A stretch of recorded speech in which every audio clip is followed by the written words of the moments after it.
Olá, crianças e crianças. Bom, o negócio é o seguinte, vim fazer esse vídeo aqui para vocês, a gente falar um pouquinho mais aí sobre o conteúdo que cai na nossa avaliação, né? Nossa última avaliação. Então, uma avaliação bastante importante e que a gente precisa retomar alguns conceitos que são importantes. Então, assista esse vídeo e eu acho que isso vai ajudar bastante você a entender e a poder responder a sua prova e ter um sucesso aí e fechar esse ano com chave de ouro. Bom, a gente falou sobre reprodução e aí eu comento um pouco com vocês sobre população. Em 2048 teremos 9 bilhões de habitantes. Isso mostra a eficiência reprodutiva da espécie humana, né? Pra vocês terem uma ideia, é curioso, né? Em 1999, mas eu acho que assim, eu nasci em 87, né, galera? Eu nasci em 87 não, nasci em 80, mas em 87 já tinha 5 bi de pessoas. E é muito curioso ó, como, ao longo do início do século, principalmente a partir do século XIX, né, 1800 para frente, a gente atingiu 1 bi. O ideal é que em 1960 nós mantivéssemos esse valor, porque é a capacidade que a Terra tem para suportar. 9 bi é 3 vezes mais do que isso, então a gente sabe que a gente vai sofrer bastante com recurso, alimento, água, etc. Principalmente o homem fazendo tudo o que ele está fazendo. Vamos falar um pouquinho sobre o aparelho reprodutor masculino, né? O aparelho reprodutor masculino ele é uma estrutura externa copulatória, formada então pelo pênis, né? Corpo do pênis, pela glande e pelo prepúcio, pela bolsa escrotal. Essa é a parte externa visível. A parte interna você tem, dentro da bolsa escrotal, você tem, né? O testículo, você tem o epidídimo, canal deferente, né? Você tem as 3 glândulas, seminal, vesícula seminal, próstata e glândula bulbo-uretral. É no epidídimo que ocorre a maturação do espermatozoide, e é onde ele matura e ganha capacidade natatória, né? Outro detalhe importante é que o testículo produz testosterona, tá? Que é um hormônio extremamente importante para as primeiras. É um hormônio bastante importante para o desenvolvimento das características sexuais primárias e secundárias no menino, aparecimento de pelos, por exemplo. Tá?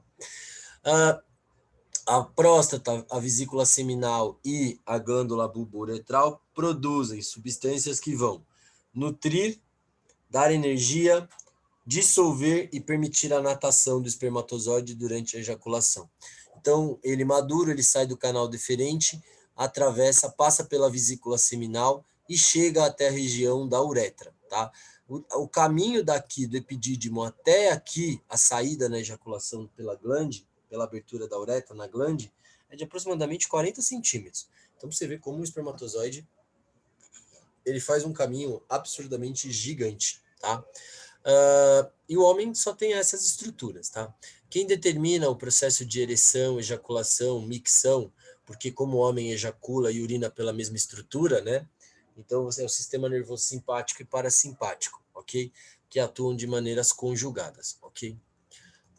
Tá? Então aqui é a estrutura do espermatozoide, formado pela cabeça, onde tem o acrossomo, o núcleo, né? O acrossomo é uma bolsinha que vai bater na parede do óvulo, rompendo e permitindo que apenas a cabeça do espermatozoide entre com o núcleo, a peça onde eu tenho as mitocôndrias, que tem energia, aliás, uma coisa importante, tem frutose no esperma, que é o que auxilia na energia, na sua natação.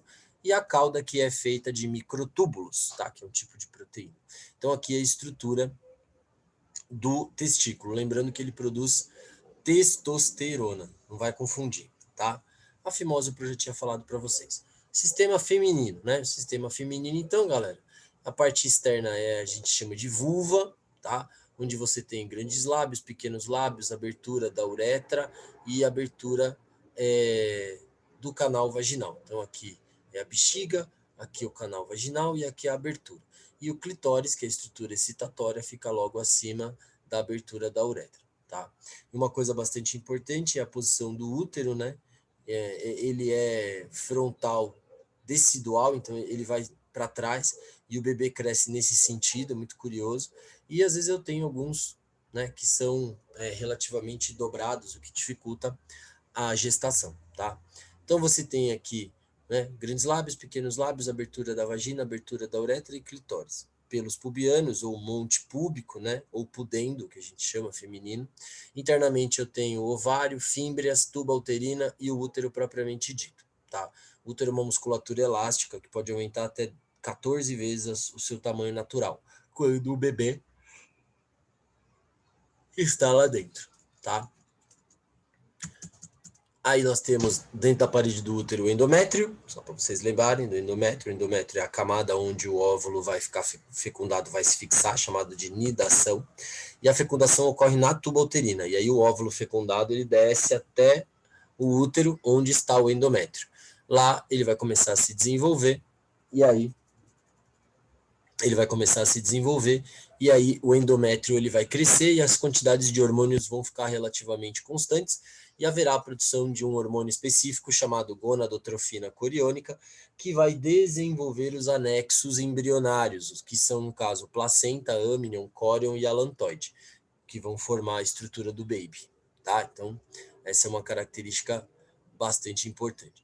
E aí o ciclo menstrual, né? Lembrando que na aula eu comentei com vocês, eu falei, galera, fica ligeiro com esse negócio de ciclo menstrual, porque o ciclo menstrual, ele é, no Brasil, ele é diferente porque a gente vive no calor, então os hormônios, eles são diferentes, tá?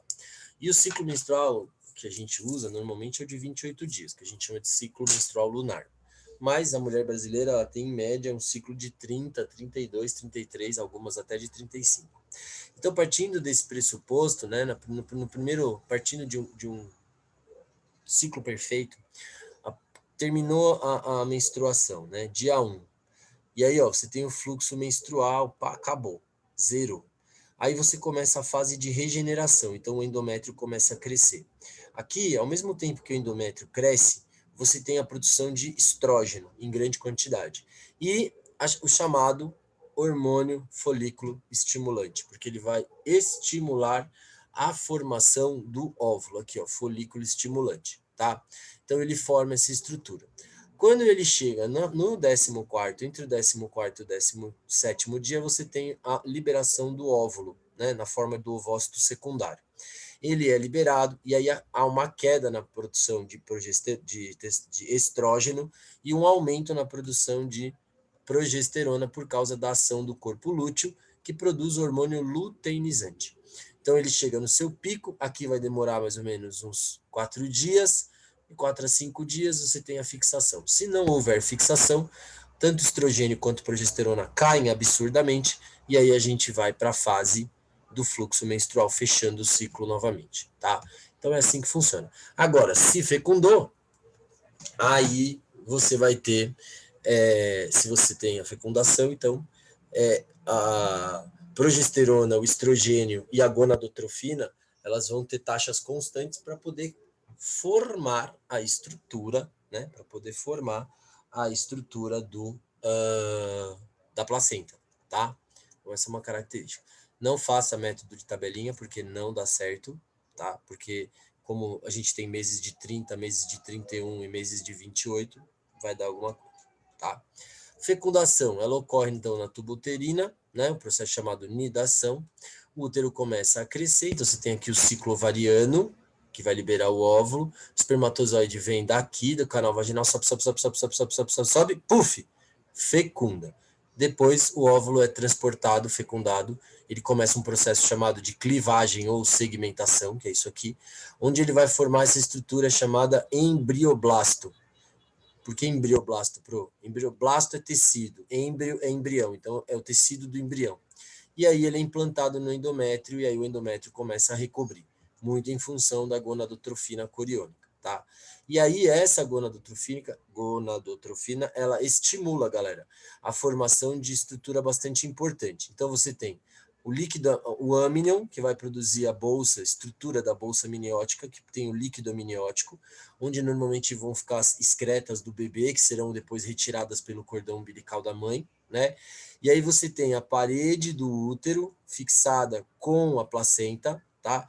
Onde você tem a transferência de nutrientes. Aí a gravidez demora entre 36 a 40 semanas, né? Que é mais ou menos quando o bebê ele vai nascer. E aí nós temos gêmeos idênticos, são aqueles que nascem de um mesmo óvulo e um mesmo espermatozoide. Gêmeos fraternos, como do lado direito aqui, ó, a menina e o menino, são aqueles que nascem de óvulos e espermatozoides diferentes, tá? Mas são chamados de gêmeos. E eu falei para vocês desse gráfico que ele é muito importante. Então aqui você tem o aumento do endométrio. Quando chega no período da ovulação, perceba que a progesterona está pouco produzida, porque você tem a ação do hormônio luteinizante. Então ele sobe lá em cima. E aí o estrogênio cai, tá?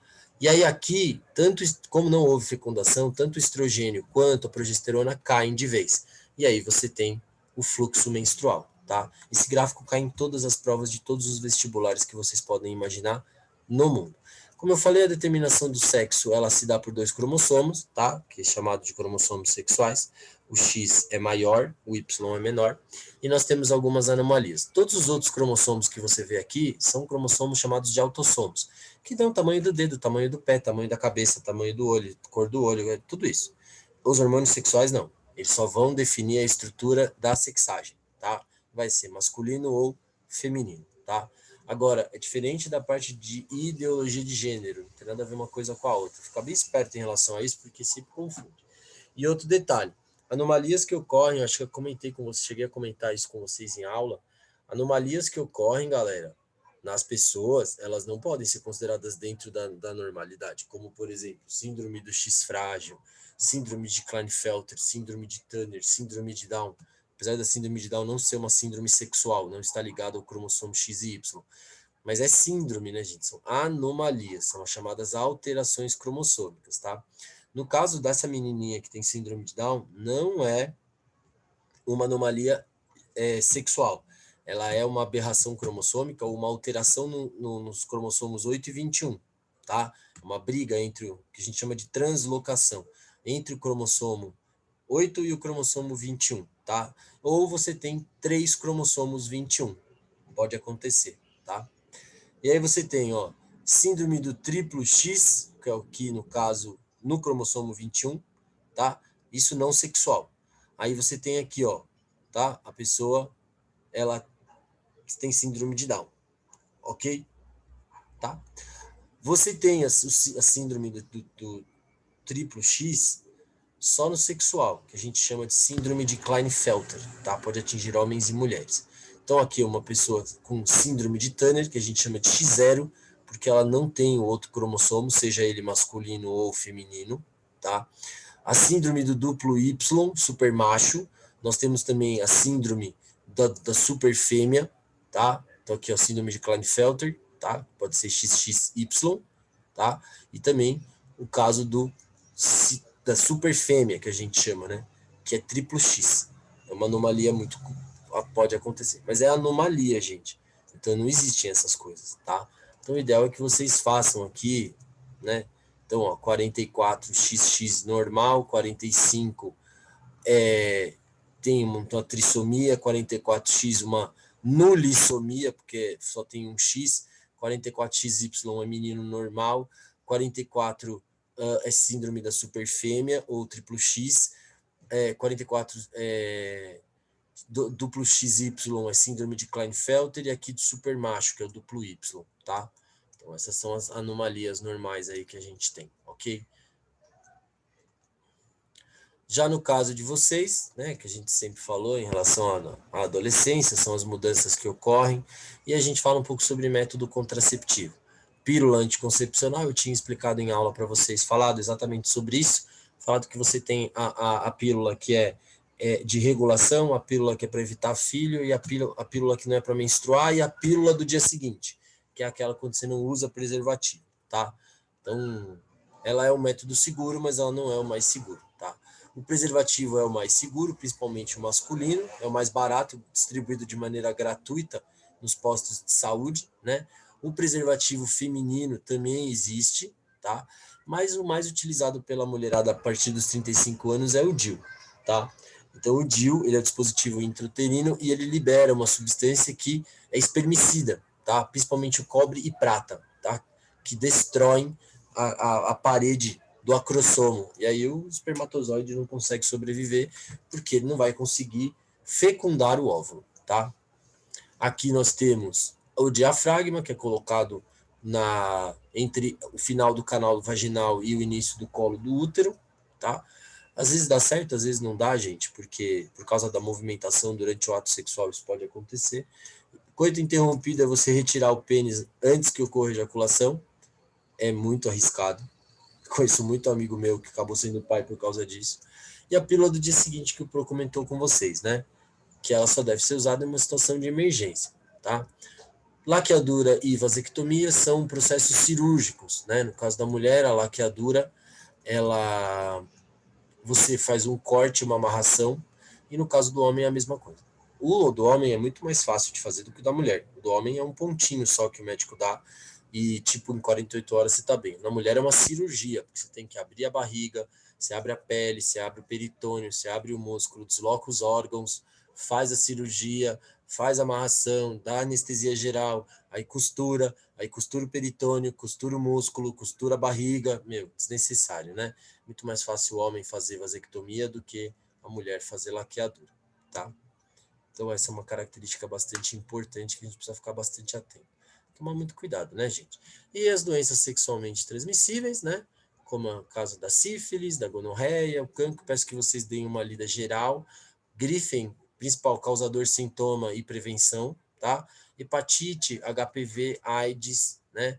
Doenças causadas por fungos, como é o caso da candidíase, triconomíase, que são importantes, né? Que a gente precisa resolver essas coisas, precisa prestar bastante atenção, né? Aqui, o problema da AIDS, que a gente conversou em aula, que é muito comum, né, gente?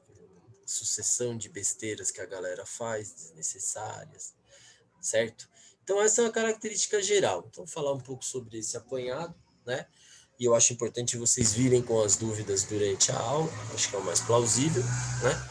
E aí você vem, a gente vai discutir sobre as doenças sexualmente transmissíveis, falar um pouquinho sobre o ciclo, sobre o aparelho reprodutor masculino e feminino, falar um pouquinho sobre prevenção de doenças, não necessariamente uma doença uma doença causada por fungo, bactéria ou vírus, ela é necessariamente sexual. Você pode ter, por exemplo, contato com toalhas de pessoas que estão contaminadas e que compartilham isso dentro da sua casa. Então é importante que nós fiquemos atentos em relação a isso, tá bom? Então espero que vocês assistam o vídeo, que eu acho que é importante, e venham com as dúvidas para a gente poder fazer os nossos 15 minutos de Zoom e depois eu liberar a prova para vocês. Tá bom, galera? Então, até a próxima. Beijinho.